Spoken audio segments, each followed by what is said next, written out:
My name is Emily Carter. I'm 31 years old, and exactly 2 years ago, my parents looked me in the eyes after my cancer diagnosis and told me they simply couldn't be there for me. Not because they didn't have time. Not because they lived across the country.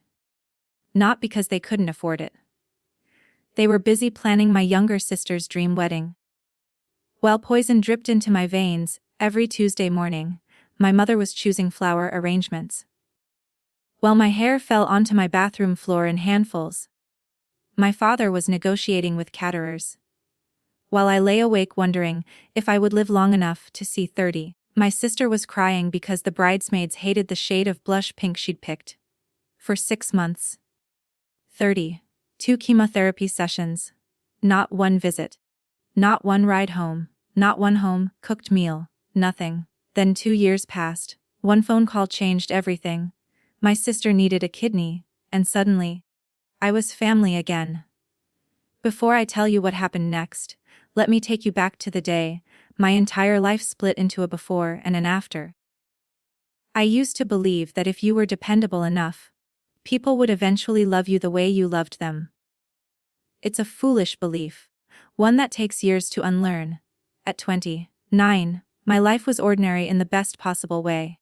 I worked as a financial analyst at a regional insurance company in Columbus, Ohio. The work wasn't glamorous, but I liked solving problems. Numbers made sense. Numbers followed rules. If 2 plus 2 equaled 4 yesterday, it would still equal 4 tomorrow. People weren't like that, especially my family. My apartment overlooked a small city park where children played every afternoon after school. Every morning, I bought coffee from the same little cafe downstairs, and every evening I called my mother during my drive home. Not because she ever called me first. Because I always called her. That was how our family worked. I remembered birthdays. I mailed Christmas presents. I organized Mother's Day brunches. I made Father's Day reservations. If someone forgot something, I fixed it. If someone needed help, I showed up. If someone was hurting, I listened. Looking back now, I realize something strange. I can't remember a single time anyone asked who was taking care of me. My younger sister, Olivia, was 26. She was beautiful. The kind of beautiful that made strangers smile at her in grocery stores. Golden blonde hair. Perfect skin. Bright blue eyes. People described her as sunshine. Our mother certainly did.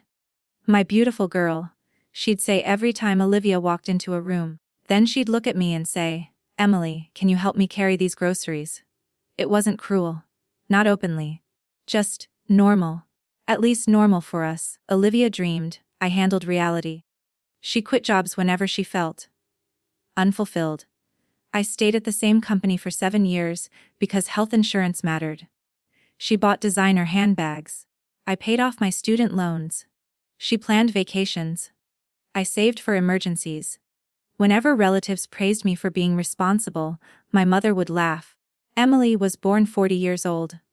Everyone laughed, including me. Sometimes the easiest way to survive is pretending the joke doesn't hurt. When Olivia got engaged to Daniel, my parents acted like they'd won the lottery. The wedding became the center of the universe. Every family dinner revolved around venues. Flowers, photography, guest lists, cake tastings. My mother created color-coded binders. My father took extra shifts to help pay for everything. Olivia changed her mind every week. Rustic barn. No luxury ballroom. No garden ceremony. Every change became a family emergency. One Saturday, I spent 8 hours driving my mother to visit wedding venues. She never once asked how work was going. When I dropped her off that evening, she hugged me distractedly. "I don't know what we'd do without you." I smiled. "I know." I don't think she heard the sadness in my voice. 3 weeks later, I found a lump. It wasn't large. Barely the size of a grape. I almost ignored it. People my age don't get cancer. At least that's what I told myself. Still, something didn't feel right. My doctor ordered tests, then more tests, then a biopsy. Every appointment ended with another appointment. Every answer created 3 more questions. I kept working, kept smiling, kept helping Olivia choose invitation fonts. Because until someone actually said the word, life still felt normal. The diagnosis came on a rainy Thursday morning. I remember the weather because everything else afterward blurred together. Dr. Harrison sat across from me holding a folder he didn't want to open. Doctors always know before you do. I'm afraid the biopsy confirmed lymphoma. He spoke gently, as if speaking softly could somehow make cancer less terrifying. Stage 3. Aggressive. Treatable. Immediate chemotherapy. Those words echoed through my mind like someone shouting underwater. I nodded while he explained treatment options, success rates, side effects, medical leave paperwork. I heard every word, none of them felt real. When I walked out of the hospital, people were laughing outside a food truck. A man argued cheerfully with his toddler about ice cream.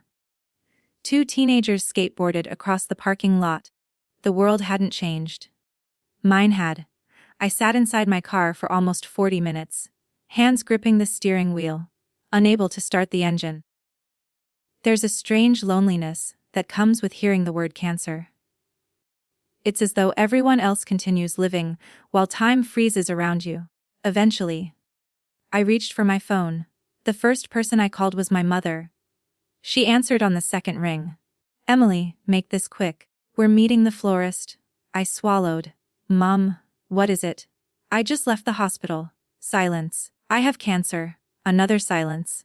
Longer this time. Finally she sighed. Not cried. Not gasped. She sighed. "Oh, Emily?" For one hopeful second, I thought she was about to tell me everything would be okay.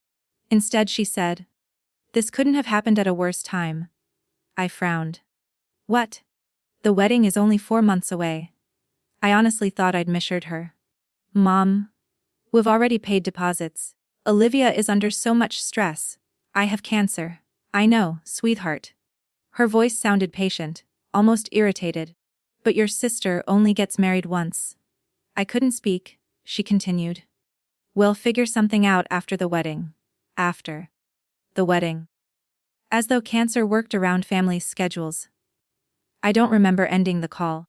I only remember staring through my windshield while rain slid slowly down the glass. One sentence repeated inside my head. "Your sister only gets married once." I wondered, how many times was I allowed to have cancer? That evening Olivia came over. Not because Mom told her. Because I called. She listened quietly while I explained everything. When I finished, she hugged me. For a moment, I thought maybe my mother had simply reacted badly. Maybe Olivia would be different. Then she smiled sadly. "I feel terrible." "I know." There it was. The word that changes everything. "But could we maybe keep this quiet until after the wedding?" I stared. "What?" "I just don't want people focusing on you." She said it so casually, like asking someone not to wear white. "I'll be bald by then." She shifted awkwardly. "Exactly." I laughed. Not because anything was funny. Because my brain couldn't process what I just heard. "You think losing my hair will ruin your wedding pictures?"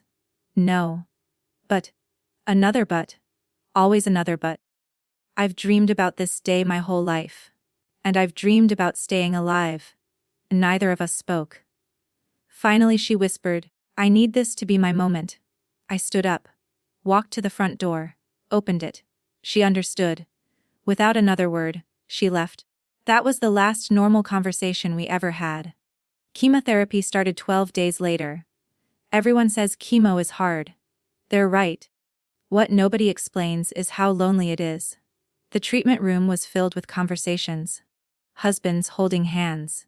Parents bringing blankets. Children reading aloud to grandparents. Every chair seemed to have someone beside it. Except mine. A volunteer asked if my family was parking the car. I smiled politely. "They're busy."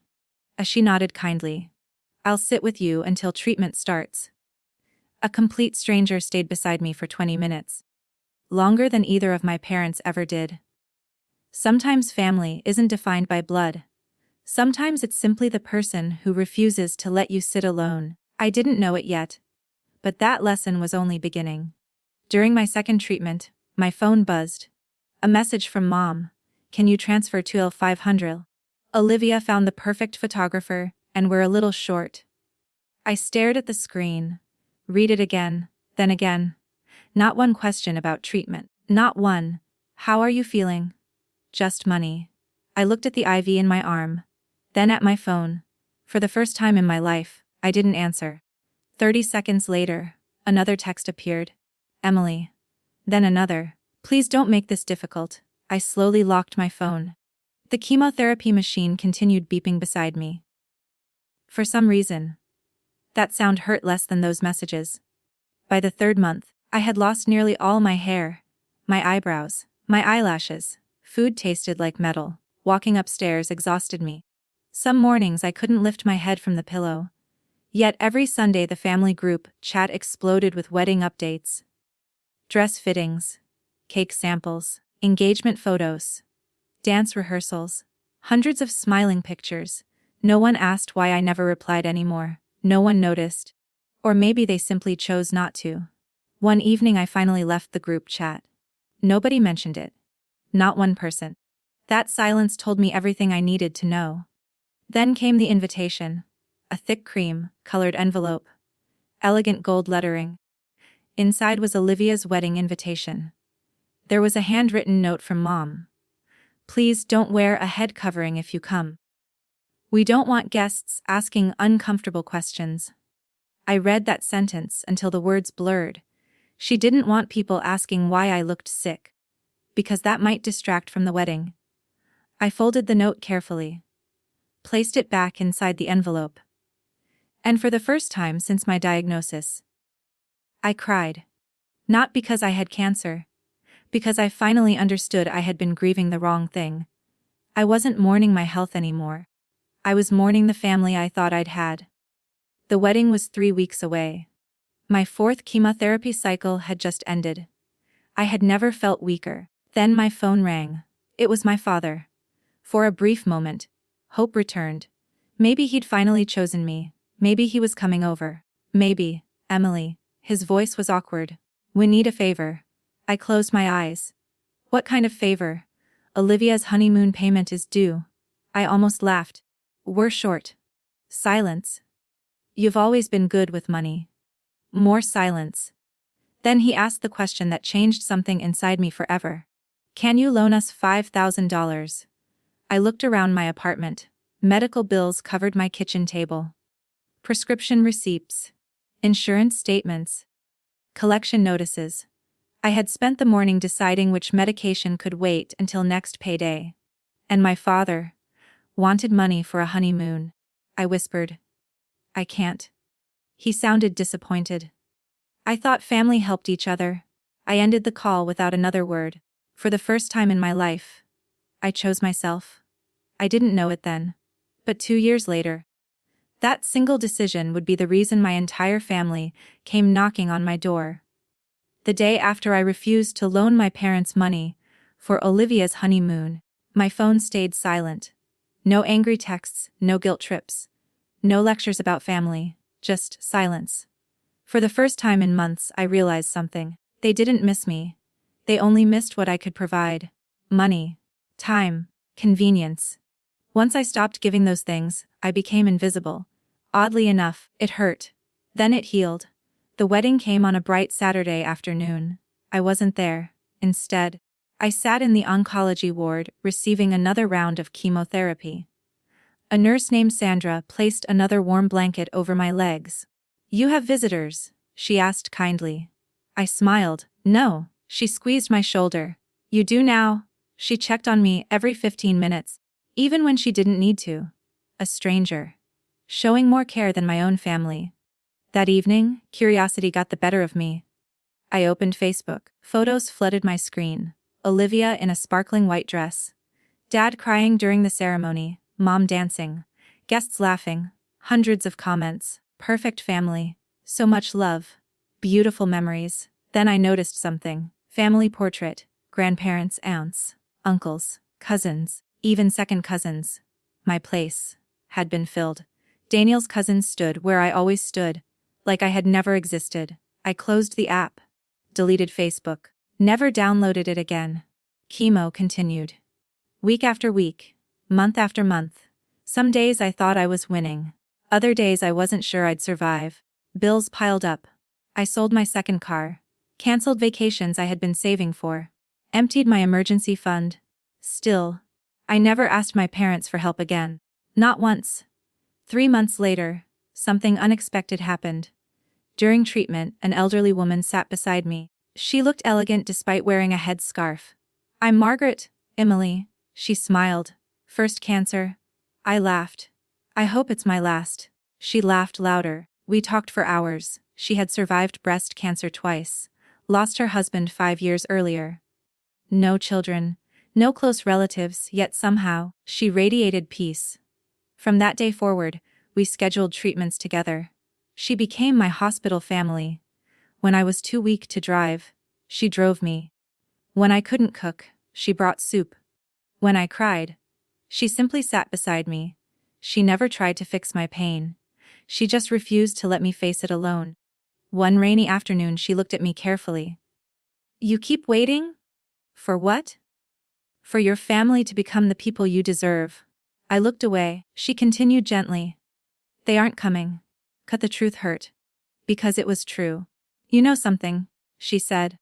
"The family you're born into is luck. The family you choose, that's love." Those words stayed with me. 9 months after diagnosis, my scans came back clear. Remission. I stared at the doctor. "You mean, no evidence of disease?" I started crying, the ugly kind, shoulders shaking, unable to breathe.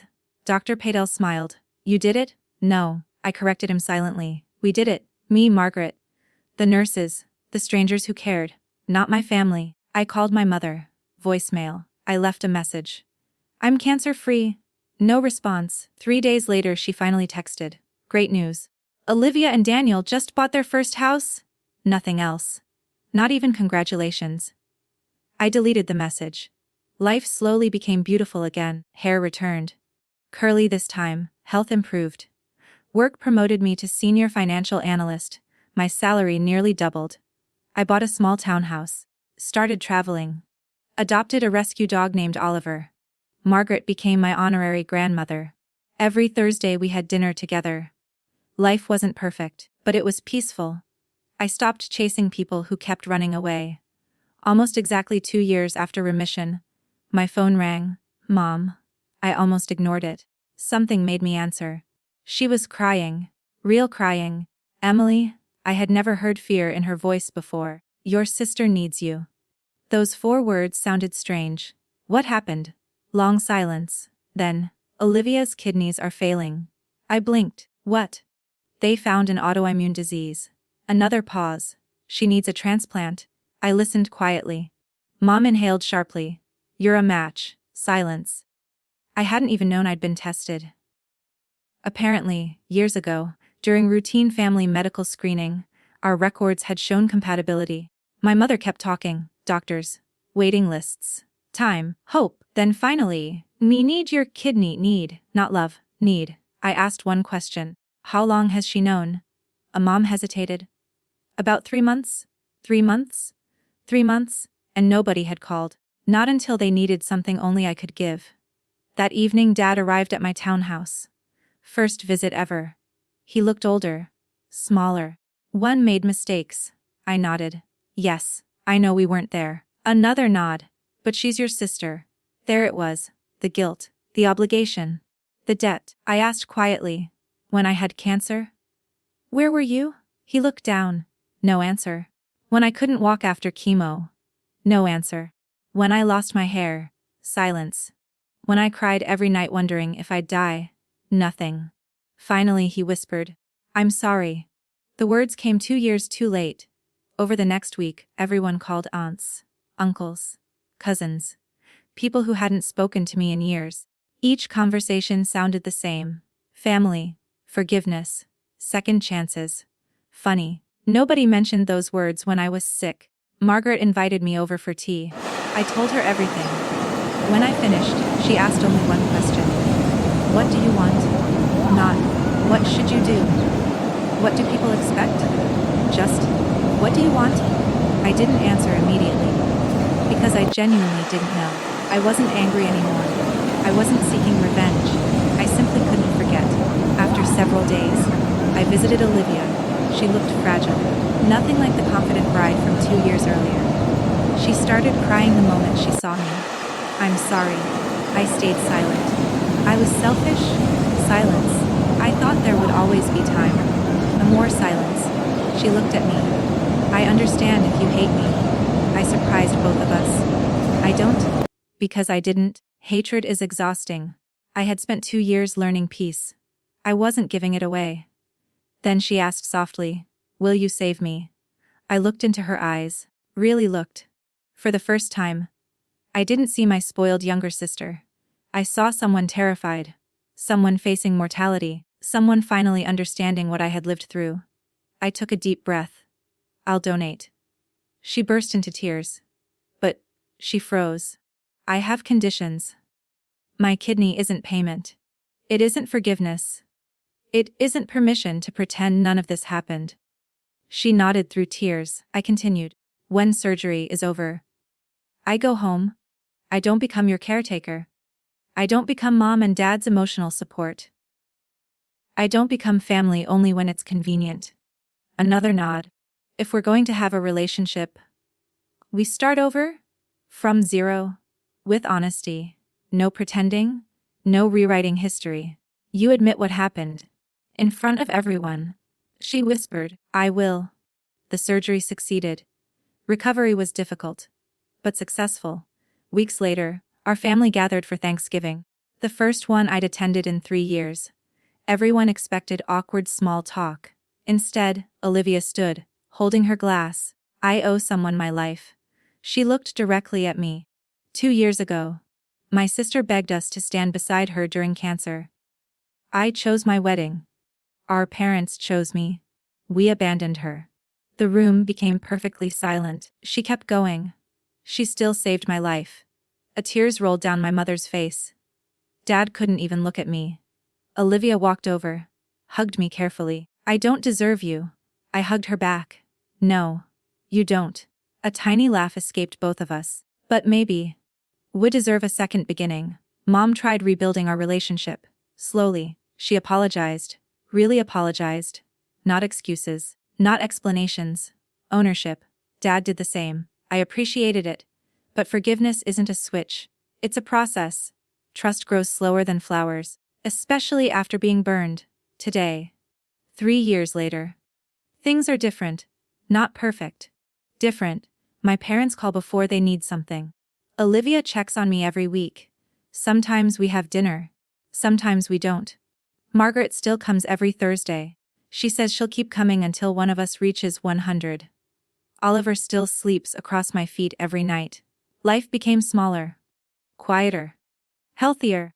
People often ask if donating my kidney was worth it. My answer surprises them.